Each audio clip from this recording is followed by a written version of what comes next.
J'ai dépensé 125$ pour acheter cette boîte remplie de jeux vidéo rétro. Je l'ai acheté à un commerce local et ils ont même écrit mon nom sur la boîte.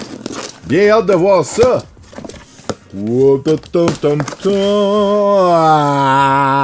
C'est reparti pour un autre épisode. Générique. Ah oui, on n'a pas de générique. Non mais c'est rendu une obsession de me troller. Plus de 80 minutes de Elmo. Hey, une chance qu'il y avait un truc pour pas que personne le vole. Attends, Elmo Palooza avec En Vogue, Gloria et Stéphane, les Fujis. Mais voyons donc. Hey, finalement, ça a l'air super bon. Et puisque le Noël du campeur approche à grands pas, quoi de mieux que le Noël d'Elmo avec Big Bird sur le CD. Hey, ça a-tu l'air amusant? Y a-tu d'autres chansons? Recommence Noël. Chaque jour Noël. Mauvaise pioche pour Noël, faut acheter un œuf de Pâques. Tout ce que je veux pour Noël, c'est toi. Garde l'esprit de Noël. Tout ce que je veux pour Noël, c'est toi. Bon, l'épisode peut commencer pour vrai. Qu'est-ce qu'on a? C'est quoi? Ouh! Space Invader Extreme! Un jeu de PSP, on n'en voit pas souvent de ça. C'est pas très en demande, mais c'est pas très populaire non plus. Il est complet, il y a même la carte d'enregistrement si jamais on veut enregistrer notre jeu. C'est quoi il faut dire? Comment avez-vous appris à l'existence de ce jeu dans une boîte de la honte? Quelle console possédez-vous? Quel type de jeu préférez-vous? Wow! Bon, à défaut d'envoyer la carte, on a entre les mains un jeu à 14$, donc c'est pas si mal! C'est une version pimpée du jeu original, hein, qu'on jouait à l'arcade lorsqu'on était jeune. Et dans mon cas, non, parce que quand c'était à l'arcade, j'étais vraiment soit un fœtus ou pas né. Donc j'ai pas joué à ça à l'arcade. On nous dit existe depuis 30 ans et vaut toujours le coup à tous les niveaux. Wow! La Terre est à nouveau en danger. Livre un combat à un nombre infini de hordes d'extraterrestres en utilisant des nouveaux stimulants incroyables. Des stimulants? C'est Space Invader, mais maintenant c'est extrême. Ça, c'est du marketing. Ok, ça part très bien et on poursuit avec une cassette de Super Nintendo. Parce que c'est un jeu que j'ai pas. Yes, on avance la collection. Il s'agit de Ka-Blue E, un jeu qui vaut une vingtaine de dollars. Il est pas laid, peut-être un petit peu pâlé au soleil ici, peut-être crunché un peu avec des dents. Et ça vient de quoi, ça? High Score Exchange. Hein, c'est dans quelle ville, ça? Avec un code de 905 pour le numéro de téléphone. Wow! Ça, c'est un autre jeu que j'ai aucune idée. J'ai jamais joué, jamais entendu parler. Alors, on regarde du gameplay. Et, comme vous le savez, on fait une série de tous les jeux qui ont existé sur la Super NES. Ça va recommencer cette semaine. Puis, ben, il va falloir le découvrir beaucoup mieux que ce qu'on fait en ce moment. Prochain jeu, les amis! Wow! Un seul à la fois! On a un jeu de NES! Oh, wow! Hey, ça pue les années 90 à plein nez. Regardez ces petites shorts de couleur vive. On peut jouer jusqu'à 4 joueurs à ce jeu, c'est incroyable! C'est évidemment un jeu de volleyball, hein? Les rois de la plage, ça peut pas être un jeu de basketball. Quoi qu'il y a du monde qui joue au basket sur le bord de la plage. En tout cas. Et fait intéressant, c'est un jeu de Konami. Parce que oui, Ultra Games, c'est Konami. Parce qu'il fut un temps que Nintendo demandait aux éditeurs de sortir un maximum de jeux par année. Donc Konami a fait une autre filiale qui s'appelait Ultra. Ça leur a permis de sortir plus de jeux par année, et c'est pour ça que les Tortues Ninja, c'est Ultra pour les 2 premiers, mais que ensuite c'est Konami.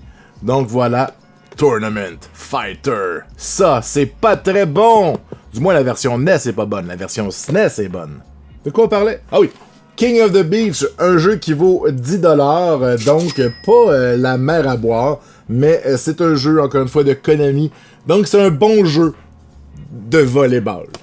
On avance! Prochain jeu! L'homme canon? Voyons donc!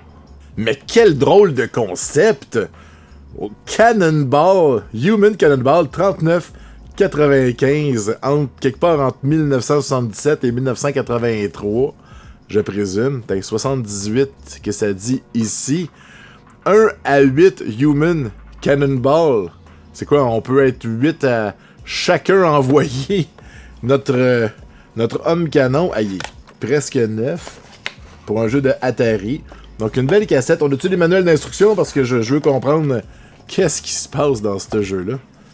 Vous devez envoyer l'homme canon dans le canon. Donc, on peut même pas vraiment voir que c'est un homme, hein, parce que c'est Atari, fait que c'est juste des carrés, des petits pixels. On doit choisir l'angle, la vitesse. C'est tout. Fait que 40$ pour faire ça. Ça, c'est quoi ça? Des variations. Incroyable. Je crois pas que je possédais ce jeu. Ça a l'air de ça. Hein? On s'ennuie-tu du Atari 2600? Alors, je sais, il y a des puristes qui vont dire que je connais rien. Et complet en boîte, ça vaut un gros 15$! Il a perdu de la valeur. Fait que l'inflation, 15$ à cette époque-là, c'est genre 8$. On enchaîne avec un jeu de Nintendo 64. Ben voyons donc. Ah, un jeu de golf. Enfin, c'est ça qui manquait. Un jeu qui vaut l'incroyable somme de 9$. Oh, on salue Blockbuster. Cette étiquette est brisée, vous allez mourir. Code à louer. Il n'y a personne qui a loué ce jeu-là. Personne n'a loué ce jeu. Essayez pas. Il y a quelqu'un qui l'a endommagé pour nous faire croire que quelqu'un l'avait loué. Ça se peut pas. Fait que pour tous les passionnés de golf, ça a l'air de ça. Un jeu dans lequel on joue au golf et il se passe des choses de golf. Merci d'écouter. Le jeu, c'est sérieux. Et pendant qu'on regarde cette séquence incroyable, n'oubliez pas de vous abonner à la chaîne, parce que sinon, vous pourriez manquer des vidéos. Puis plus vous vous abonnez, plus je vais pouvoir acheter des grosses boîtes qui valent de plus en plus cher. Sur ce message de paix, on poursuit avec un jeu de Atari. C'est E.T. Oh, malheureusement, il n'y a pas la boîte, mais on a la cassette. Yeah, je vais la laisser emballer. Donc, une belle cassette de E.T. est en bon état. Moi, je l'ai en boîte, mais on l'a tellement magané au cours des années dans des sketchs qu'on le lançait dans les poubelles que la boîte a fini par se déceller. Il était scellé carrément à la mienne. Je pourrais regarder si la cassette a bien vieilli. Il me semble que ma cassette avait... Le collant avait pris l'humidité. Des fois, ça fait ça, les jeux d'Atari. Et ça a l'air de ça. Non, je ne suis pas d'accord pour dire que E.T. c'est le pire jeu de l'histoire. Il fallait juste lire les instructions parce qu'à cette époque, il n'y avait pas d'instructions, il n'y avait pas de First Time User Experience, de tutoriel, comme on dit en français, pour nous expliquer comment jouer. Si on n'avait pas le manuel, on ne pouvait pas comprendre. On parle d'une vingtaine de dollars pour les deux ensemble. Bon, c'est sûr que des gens comme Angry Video Game Nerd ont fait augmenter sa valeur parce que les gens sont devenus curieux et le voulaient pour le meme. Mais regardez, on nous explique tout qu'est-ce qu'il faut faire. Un coup qu'on lit tout ça, c'est quand même gérable et jouable. On comprend qu'il faut qu'on trouve les morceaux, on comprend qu'est-ce qui se passe, on comprend pourquoi on tombe dans des trous, on comprend c'est quoi le chiffre ici. Donc, tu sais, est-ce que c'est bon? Non. Est-ce que c'est le pire jeu de l'histoire? Vraiment pas. C'est quelque chose de très adéquat pour l'époque de Atari 2600. C'était mon opinion. Et pendant que je vous confirme que c'était mon opinion, on regarde un petit peu de gameplay. Donc, c'est pas excitant. Il n'y a pas de musique à part à certains moments précis. Mais c'est du Atari 2600. Bon, il y a des carapaces de tortues. C'est quoi ça? C'est chez McDo? On dirait que lui... Ok, il essaye d'avancer, ok. Lui, il peut avancer, lui, il fait quoi? Rien? Je sais pas d'où ça vient. Je vais leur donner la même valeur que les deux DVD de Sesame Street. 0. Prochain jeu, les amis. Oh! Sonic 2 sur Sega Game Gear. Ah là, j'ai des souvenirs de ce jeu. On parle d'une dizaine de dollars pour la cassette et le manuel. C'est très difficile de trouver des boîtes de Game Gear en 2026. J'en vois pas souvent. On a une belle pub de Streets of Rage à l'arrière. Très cool, très cool. Cassette emblématique avec Tails. Un joueur. Vous pouvez pas jouer à deux, même s'il y a Tails. C'est tellement trompeur. Hey, moi, j'ai eu une Sega Game Gear quand j'étais petit. Donc, je jouais dans le noir parce que ma console était rétro-éclairée et j'avais le fil pour la brancher quand j'étais dans mon lit avant de me coucher parce que sinon, ça coûtait trop cher de piles. Sachez-le. Prochain jeu. Yes! Super Nintendo. J'espère qu'on l'a pas. J'espère qu'on l'a pas. Ben non, on l'a pas. Super Potty US Gold. Ben ouais. Donc, un jeu dans lequel on a un blob bleu qui donne des coups de poing à des blobs jaunes. Ça a l'air de ça. Un autre jeu que j'ai jamais entendu parler ni jouer, qu'on revisitera dans la fameuse série. Bon, moi, il est en bon état. Il n'est pas déchiré à l'arrière ni à l'avant. Un peu usé. Donc, un peu limite. Mais ça se nettoie. Donc, tout sera très joli pour ma collection. Ah non, c'est même pas usé, c'est l'éclairage. Il est parfait. Hey, il me semble qu'il y a du stock pour le prix de la boîte. Ah, mais il y a des jeux d'Atari, par exemple. Hey, un gros jeu à 9$, mais pas très en demande. Donc, même s'il y a une certaine valeur, si vous essayez de le vendre à ce prix-là, vous êtes un héros. Parce que le jeu a l'air de ça. C'est pas un des jeux les moins populaires du Atari 2600. Mais Colin, que ça a l'air plate. Je trouve. Mon opinion. Bon, ça suffit, le Atari, là.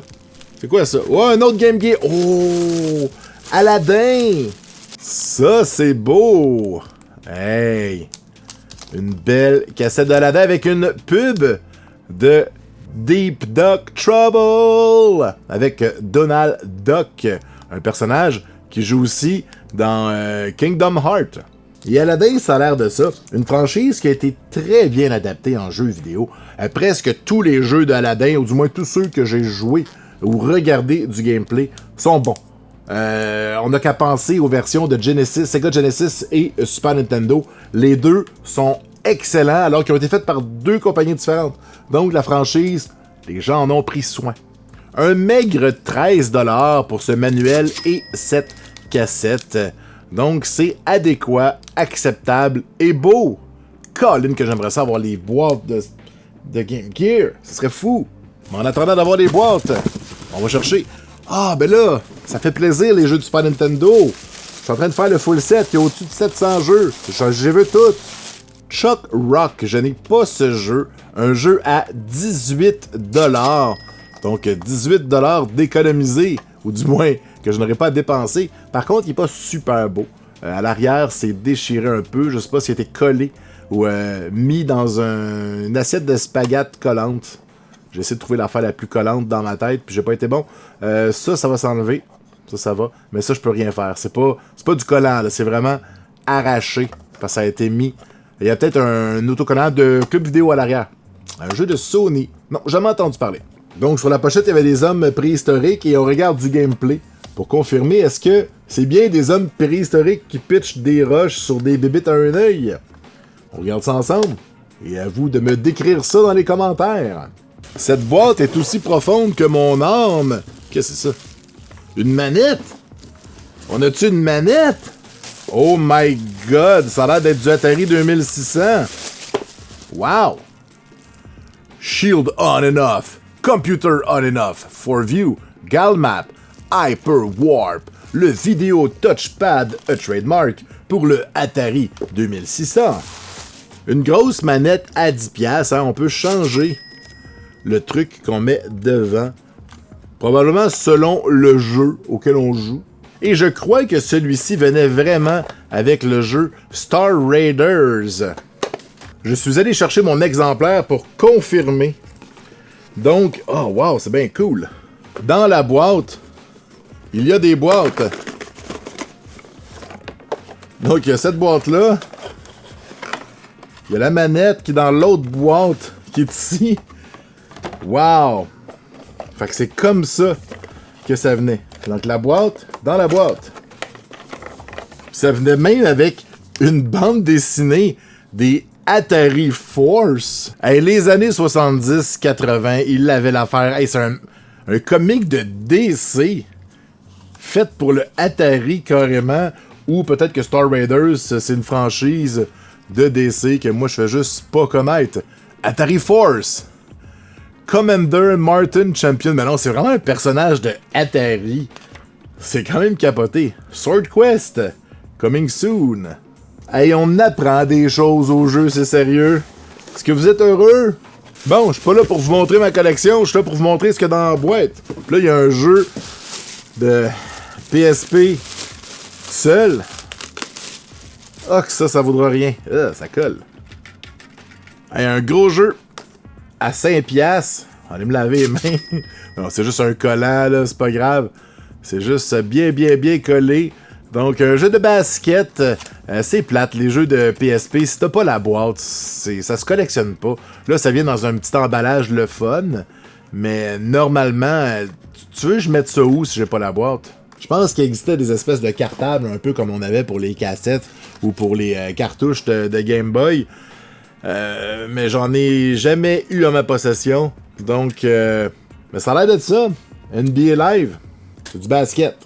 Sur une console portable que plus personne a. On avance avec un autre jeu de basket. Ma foi, le Atari est encore à l'honneur. Je pense que ce magasin essaye de me passer tous leurs jeux de Atari parce que personne en veut. Basketball. Non, c'est du baseball, pardon. J'avais lu à travers. Donc, Real Sports Baseball. Wow! Quand même une cassette en bon état. Les cassettes grises d'Atari sont belles. En fait, tout ce qu'Atari faisait, c'était beau le visuel, c'était pour compenser parce que les jeux étaient pas très bons. Jugez-moi, regardez, c'est beau là le manuel. Par rapport au gameplay. Tu sais, swing late, swing early. Avez-vous compris? Un gros jeu à 5$, même s'il y a le manuel et avec la boîte, ça serait un gros 10$. Incroyable. Et le jeu a l'air de ça, je sais que vous étiez curieux. Vous vouliez voir la différence entre un swing early et un swing late. Ça a l'air de ça. Allez-vous l'acheter? Allez-vous passer des heures de plaisir à y jouer avec toute la famille? Parlez-moi-en. Hey, on arrive au fond de cette boîte. Ça a pas l'air d'un jeu. Qu'est-ce que c'est ça? C'est quoi ça? Je ne sais pas ce que c'est. Mais qu'est-ce que c'est? Qu'est-ce que c'est ça? C'est un Gamester. C'est quoi un Gamester? Je le sais super pas. Il y a comme une prise là pour un qui est écrit 2. Mais voyons donc. Radica Gamester. Fait que selon Internet, c'est fait pour mettre un Game Boy Advance dedans. Mais à quoi ça sert? Oh mon dieu, c'est pour alterner entre les jeux. Ok, je comprends. Fait que là, on le met dedans. On peut mettre un jeu là, puis un jeu sur le dessus. Et on peut alterner entre les 3 jeux sans avoir à changer les cartouches. Parce que c'est tellement long changer une cartouche. Hey, j'en vois à 20$ sur eBay, on va dire que ça vaut 10$ parce que ça sert à rien. Ça sert à rien! Pourquoi tu veux ça? Hey, c'était la bébelle la plus nounoune qu'on a eue. Et là, oh, ça c'est intéressant. Oh my god, un jeu de Commodore 64. Yes. Load Runner, à ne pas confondre avec... Ah oui, c'est un jeu dans lequel on devait creuser des trous, puis les ennemis tombaient dedans, et pendant que le trou se refermait, les ennemis allaient vers une mort certaine. Ça a l'air de ça. Puis les gens oublient que sur Commodore 64, il y avait aussi des cassettes, des cartouches. Il y avait des cassettes audio qui permettaient de loader le jeu. Il y avait des disquettes, mais il y avait aussi ça. Et ça, c'était mieux. Parce que ces cassettes-là, c'était instantané. Ça loadait rapidement. Pas comme les disquettes ou les cassettes audio. Et Load Runner est un jeu à 50$, mesdames et messieurs. Incroyable. 50 grosses piastres. Ça reste quand même un produit marginal, c'est pas tout le monde qui veut des jeux de Commodore 64. Complet en boîte est environ à 120$, et les vrais collectionneurs voudraient complet en boîte, donc la cassette seule est moins en demande, et son prix est influencé par le fait que le complet vaut plus cher. Il reste encore quelques jeux dans cette boîte, et là on a un jeu de Atari. Alors, on est vraiment dans les années 70-80 aujourd'hui, avec Air Sea Battle. Il y a un jeu à 43 piastres. Anti-aircraft, des torpilles, des Polaris, des galeries de shootage, toutes sortes de choses. de la vraie guerre, comme si vous étiez, et vous y étiez, dis-je. Alors, la belle cassette avec tous les programmes. Hein? Donc ça, quand on avance dans les programmes, ça nous permet de jouer aux versions différentes.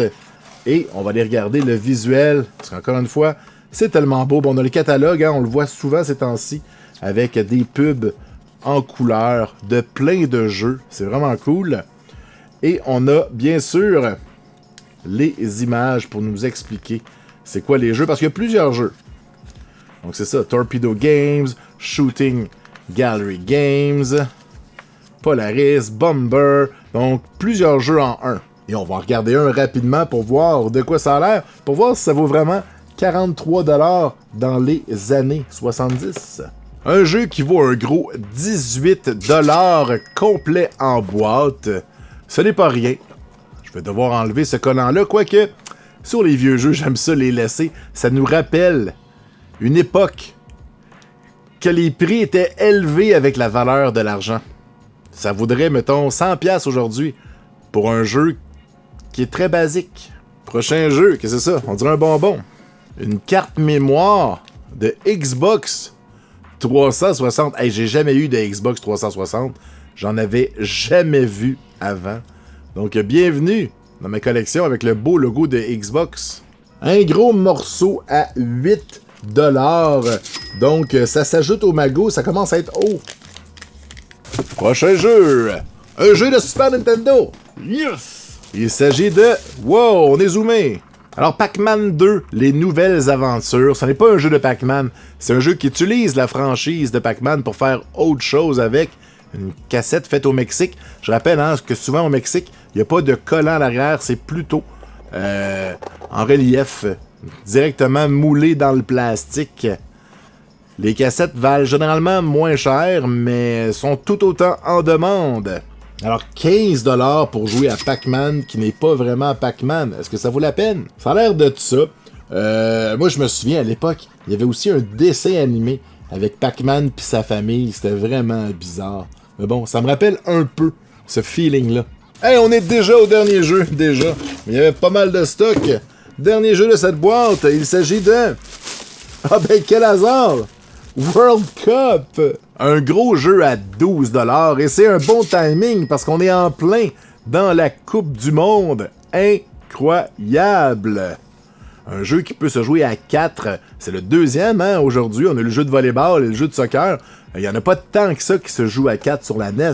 Donc on est chanceux de tomber sur 2 en même temps. Alors ça a l'air de ça. Les jeux de soccer ont beaucoup évolué. Aujourd'hui, sont bien meilleurs. Mais on avait du fun pareil. J'ai joué quand même pas mal à celui-là quand j'étais petit. Je dois l'avouer. On a ici à faire la version canadienne. Fait que vous savez quoi? On va aller chercher mon exemplaire pour voir s'ils sont pareils. Bon. C'est quoi la différence entre les deux? Moi aussi, j'ai la version canadienne. Donc, ma version est à gauche. Je crois qu'ils sont identiques. TMMC. Pour marque de commerce. Si on regarde à l'arrière. 1985. La dernière fois, vous êtes plusieurs à m'avoir dit que j'avais manqué l'année. Mais là, ces deux-là, ils ont l'air pareils. On va quand même aller les ouvrir. D'un coup, à chaque fois qu'on a ouvert des cassettes, finalement, les boards étaient différents. Est-ce que ce sera encore le cas aujourd'hui? Seul l'avenir nous le dira. On a 6 vis qui nous séparent de cette question ultime. Vous êtes stressé? Cliquez pas sur 2 fois la vitesse pour que ça aille plus vite, là. Profitez du moment. Alors, c'est parti. Un board. Ha, ha, ha. 2 boards. Alors, les deux sont verts. Je crois que c'est le même vert. Si on regarde les soudures à l'arrière, ça me semble pareil. Si on tourne, est-ce que ce sont les mêmes puces? Est-ce que c'est la même usine au même moment? C'est très similaire cette fois. Là, on parle de 2 cassettes presque identiques. Je vois comme un petit signe ici. Ou c'était une saleté? Non, c'était une saleté. Je croyais qu'il y avait un mot différent. Je vois rien de différent, mais en même temps, vos yeux de lynx ont souvent trompé ma vigilance, ou du moins ont été capables de voir des choses que moi je ne voyais pas. Voyez-vous quelque chose? Alors, on arrive à 287$ de valeur pour le total de cette boîte que j'ai payé, je le rappelle, 125$. Avec les sacs de plastique, vous l'aurez deviné, la boîte vient encore une fois de chez Rétro Fusion du marché aux puces Saint-Eustache. On vous salue et on vous remercie. Et je vous dis à bientôt pour une autre boîte de la honte. Ciao.